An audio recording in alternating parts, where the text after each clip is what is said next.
Welcome to Outside the Box. I'm your host, Margot. You're tuned into my Halloween special, which is South Texas Urban Legends. So we are now in Arlington, Texas at the Goatman Bridge. So the story goes that in the 1930s, a black goat farmer by the name of Oscar Washburn was loved by the people of his community. People came from all over to buy milk, meat, and cheese from Oscar. He lived with his wife and children on a farm near Alton Bridge. Mr. Washburn's business was so successful that he figured why not hang a sign on the Alton Bridge that read, "This way to the Goatman's," because he ended up adopting that nickname. Of course, the sign served its purpose, guiding new customers his way, but unfortunately, it caught the attention of local Klansmen who weren't happy about how successful a man of color was during this time.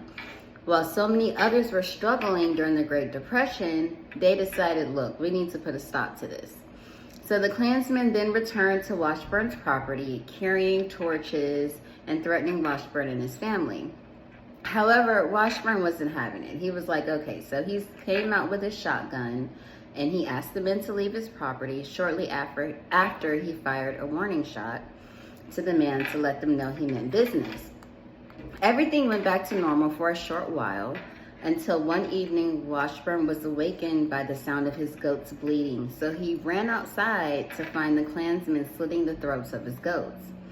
In a rage, he chased the men over the Alton Bridge and found himself surrounded by hooded Klansmen. After realizing he'd ran into a trap, the men then pinned him down, tied a noose around his neck, and proceeded to throw him over the bridge. And Oscar Washburn was lynched by the Ku Klux Klan.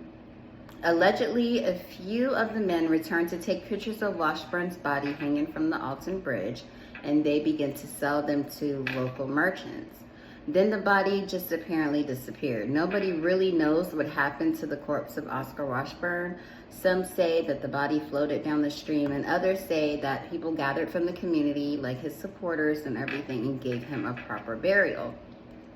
Shortly after, members of the lynch mob began to die under mysterious circumstances. One dying of fever. The fever was so high he began hallucinating and shouting at ghosts. Another choked while he was having dinner, and the others in a drunk driving accident, coincidentally crossing the Alton Bridge at night. So rumor has it that the man's vengeful spirit is said to roam the old Alton Bridge and around his property as a half-man, half-goat creature, seeking revenge on the ones who wronged him. Again, I am your host, Margot. Please